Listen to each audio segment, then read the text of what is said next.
نحمدہ و نصلی علی رسول النبی الکریم والحمدللہ رب العالمین الصلاۃ والسلام علیکہ یا سیدی یا رسول اللہ وسلم علیکہ وعلی آلہ وصحبہ یا سیدی یا حبیب اللہ۔ معزز سامعین و ناظرین، السلام علیکم ورحمۃ اللہ وبرکاتہ۔ آج ہم سورہ طارق اور سورہ الاعلیٰ کا مطالعہ کریں گے۔ ابتدا میں تلاوت کلام پاک۔ اعوذ باللہ من الشیطان الرجیم، بسم اللہ الرحمن الرحیم۔ والسماء والطارق وما ادراک ما الطارق النجم الثاقب انا کل نفس لما الیہا حافظ فلینظر الانسان مما خلق من ماء دافق یخرج من بین الصلب والترائب۔ صدق اللہ العظیم۔ اب سورہ الطارق کا مختصر جائزہ۔ سورہ طارق مکی و مدنی صورتوں کے 7ویں گروپ کی 20ویں صورت ہے۔ اس میں 17 آیات اور 1 رکوع ہے، جو 30ویں پارے کا 11واں رکوع ہے۔ طارق کے معنی حملہ کرنے والا، یا صبح کا ستارہ، یا رات میں آنے والا، یا آخر میں آنے والا، یا کھٹکھٹانے والا۔ آسمان اور طارق کی قسمیں کھا کر بتایا گیا ہے کہ ہر انسان پر ایک نگران فرشتہ مقرر ہے، جو اس کے اعمال کو لکھتا رہتا ہے یا اس کی حفاظت کرتا رہتا ہے۔ انسان کی تخلیق کو بیان کر کے موت کے بعد زندہ ہونے کے منکرین کو سمجھایا گیا ہے کہ جنہیں شک تھا کہ انسان دوبارہ کیسے زندہ ہوگا، ہڈیوں میں جان کیسے آئے گی، ان پر گوشت کیسے آئے گا، تو اللہ فرماتا ہے کہ کیا تم نے نہیں دیکھا کہ پانی کے نطفے سے اللہ انسان کو بناتا ہے، اور اب بنے ہوئے انسان کو دوبارہ بنانا اللہ کو کیا مشکل ہے۔ یہ اس سورت کا مختصر سا جائزہ تھا۔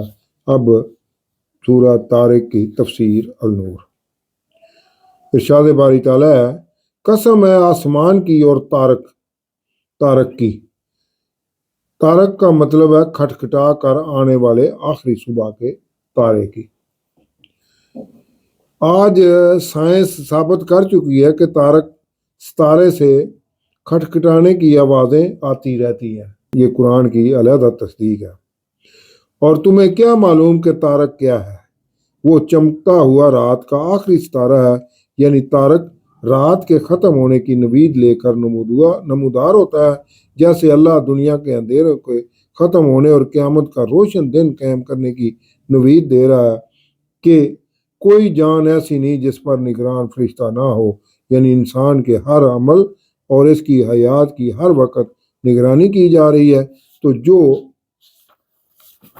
موت کے بعد زندہ ہونے کے منکر ہیں، تو انسان دیکھے تو صحیح کہ وہ کس طرح سے بنایا گیا ہے۔ وہ بنایا گیا ہے اچھلتے ہوئے پانی سے، جو پیٹھ اور سینے کے درمیان سے نکلتا ہے، یعنی انسان کے تولیدی مادہ کا مقام ریڑھ کی ہڈی اور سینے کے درمیان ہے۔ بے شک وہ اللہ اس کے لوٹانے پر بھی پوری طرح قادر ہے کہ جب چاہے اسے موت دے دے اور جب چاہے گا قیامت کے دن اسے دوبارہ زندہ کر دے گا۔ جس دن تمام چھپی باتوں کی جانچ پڑتال ہوگی، تو اس دن انسان کے پاس نہ کوئی طاقت ہوگی اور نہ ہی اس کا کوئی مددگار ہوگا۔ قیامت کے دن انسان ہر لحاظ سے بے بسی کا شکار ہوگا۔ آسمان کی قسم جس سے بارش برستی ہے، اور زمین کی قسم جو اس بارش کے پانی سے کھل اٹھتی ہے، یعنی زمین سے بارش کے بعد مختلف قسم کی نباتات اگاتی ہیں۔ بے شک یہ کلام یعنی قرآن پاک نیکی اور بدی میں فیصلہ کر دینے والا ہے، اور اس میں کوئی ہنسی مذاق کی بات نہیں ہے جس پر ہنسا جائے۔ بے شک یہ کفار اپنی چالیں چل رہے ہیں، اور اللہ بھی اپنی چال چل رہا ہے۔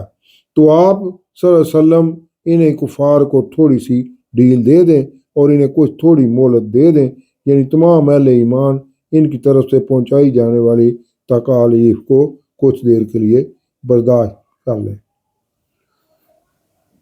یہ اس صورت کا مطالعہ تھا۔ اب اگلی صورت سورہ الاعلیٰ کا مطالعہ شروع کرتے ہیں۔ تو ابتدا میں تلاوت کلام پاک۔ اعوذ باللہ من الشیطان الرجیم، بسم اللہ الرحمن الرحیم۔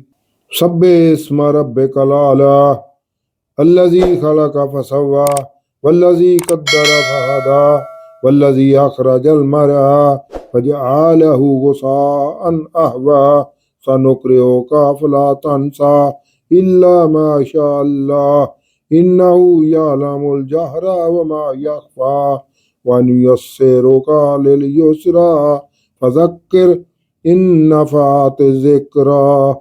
صدق اللہ العظیم۔ سورہ العلیٰ کا مختصر سا جائزہ۔ سورۃ العلیٰ مکی و مدنی صورتوں کے 7ویں گروپ کی 21ویں مکی صورت ہے۔ اس میں 19 آیات اور 1 رکوع ہے جو 30ویں پارے کا 12واں رکوع ہے۔ اس صورت میں بتایا گیا ہے کہ اللہ نے تمام مخلوق کو ایک اندازے سے پیدا کیا ہے، یعنی تمام مخلوقات کو پیدا کرنے کا کوئی نہ کوئی اس میں مقصد پنہاں ہے، اور تمام مخلوقات میں سے خصوصی طور پر انسان کو چاہیے کہ وہ ہر حال میں اللہ کی ہی تسبیح بیان کرے، یعنی انسان اللہ کے احکامات کو خوشی سے مانے اور اس پر عمل کرے۔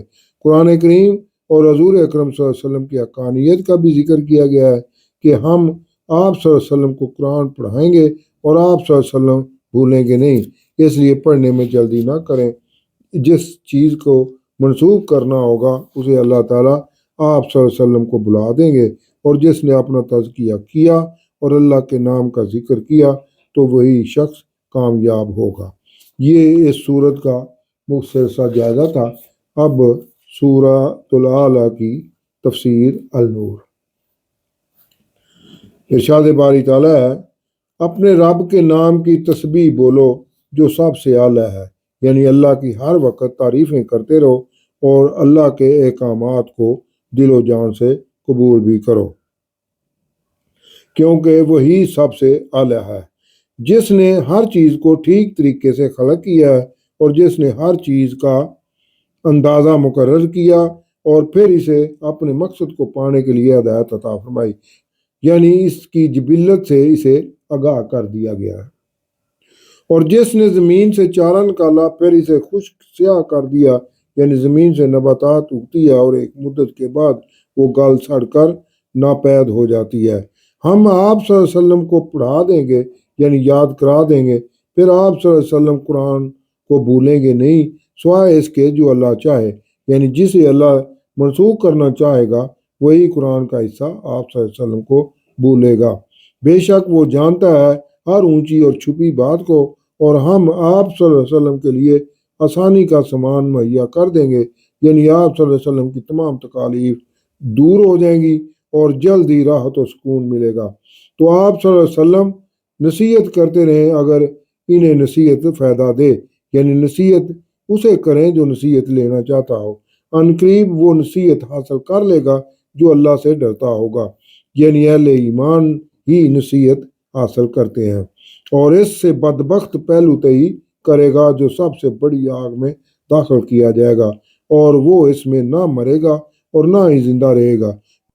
بے شک جس نے تزکیہ کر لیا وہی فلاح کو پہنچا، یعنی فلاح وہی پائے گا جس نے اپنے حیوانی جسم پر روحانی جسم کو ترجیح دی اور اپنے رب کا نام لیا اور پھر نماز پڑھی، نماز جمعہ جس میں امام پہلے خطبہ پڑھتا ہے اور پھر نماز ادا کی جاتی ہے، بلکہ تم دنیاوی زندگی کو ترجیح دیتے ہو، یعنی روحانی خواہشات کی بجائے حیوانی خواہشات کو ترجیح دیتے ہو جس میں تباہی کے سوا کچھ نہیں ہے، اور آخرت بہتر اور باقی رہنے والی ہے۔ بے شک یہی پہلے صحیفوں میں بھی ہے کہ آخر کی زندگی کو مد نظر رکھتے ہوئے نیک اعمال کیے جائیں۔ ابراہیم اور موسیٰ علیہ السلام کے صحیفوں میں یہ درج ہے۔ صدق اللہ العظیم۔